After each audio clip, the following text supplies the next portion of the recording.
আজকে দলের পক্ষ থেকে জনাব তারেক রহমান সাহেবের আহ্বানে আমরা আপনার সামনে হাজির হয়েছি। আপনাদের সামনে ওনার নির্দেশনা হচ্ছে এই ভিকটিমকে অর্থাৎ তার পরিবারকে, তার মা যে একটা মামলা দায়ের করেছেন, এই আইনগতভাবে বিএনপির পক্ষ থেকে সমস্ত আইনগত পদক্ষেপ এবং আইনি সহায়তা দেওয়ার সিদ্ধান্ত গ্রহণ করা হয়েছে। এবং এই জন্য বিএনপির পক্ষ থেকে একটা আইনজীবী প্যানেলও গঠন করা হয়েছে, যার নেতৃত্বে আছেন অ্যাডভোকেট শাহেদ হাসান টগর এবং অ্যাডভোকেট মোহাম্মদ রুকনুজ্জামান খান, অ্যাডভোকেট কুমোদ রঞ্জন বিশ্বাস, অ্যাডভোকেট এম এ মজিদ এবং অ্যাডভোকেট মিজানুর রহমান মিজান। এই 5 সদস্য বিশিষ্ট আইনজীবী প্যানেল জনাব তারেক রহমান সাহেবের পক্ষ থেকে, বিএনপির পক্ষ থেকে গঠন করা হয়েছে।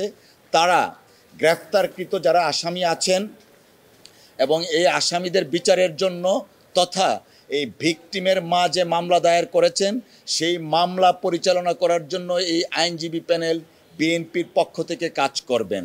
এবং সম্পূর্ণভাবে এই আইনজীবী প্যানেলের কাজটা হবে পরিপূর্ণভাবে বিএনপির পক্ষ থেকে। এবং এইখানে কোনো ধরনের কোনো আইনগত সহায়তার ক্ষেত্রে আইনজীবীদের যে একটা খরচ থাকে, সেই খরচটাও জনাব তারেক রহমান সাহেব ব্যক্তিগতভাবে বহন করবেন। ক্যামেরায় ওয়াও, স্টাইল দেখাও, Xenon X21 পারলে ঠেকাও।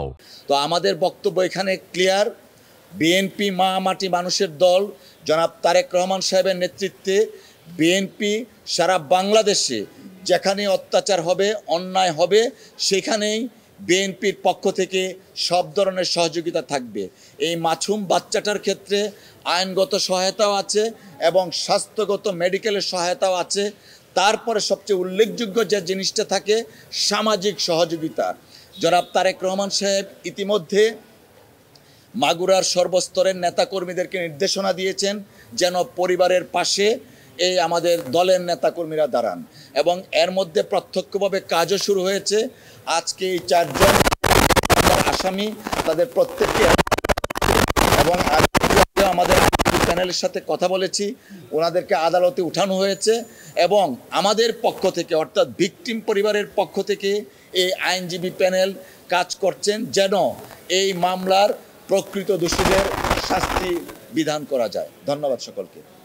দেখুন, আসলে সার্বিক পরিস্থিতি, অফকোর্স আমরা এই ভূমণ্ডলের এই মানুষ, এই বাংলাদেশের মানুষের মনের মধ্যে যে স্থিরতা দরকার এবং মানুষের যে আত্মবিশ্বাস দরকার, নাগরিক হিসাবে রাষ্ট্র তার নাগরিকদের যে সর্বোচ্চ প্রোটেকশনটা দেওয়া দরকার, সেই ক্ষেত্রে এটা প্রতীয়মান নাগরিক তার প্রোটেকশনটা পাচ্ছে না। অত্যন্ত দুঃখজনক। আমরা যে জিনিসটা বরাবর এমফাসাইজ করি, দেশের একটা স্থিতিশীলতার জন্য সর্বাগ্রে প্রয়োজন গণতান্ত্রিক পরিবেশ।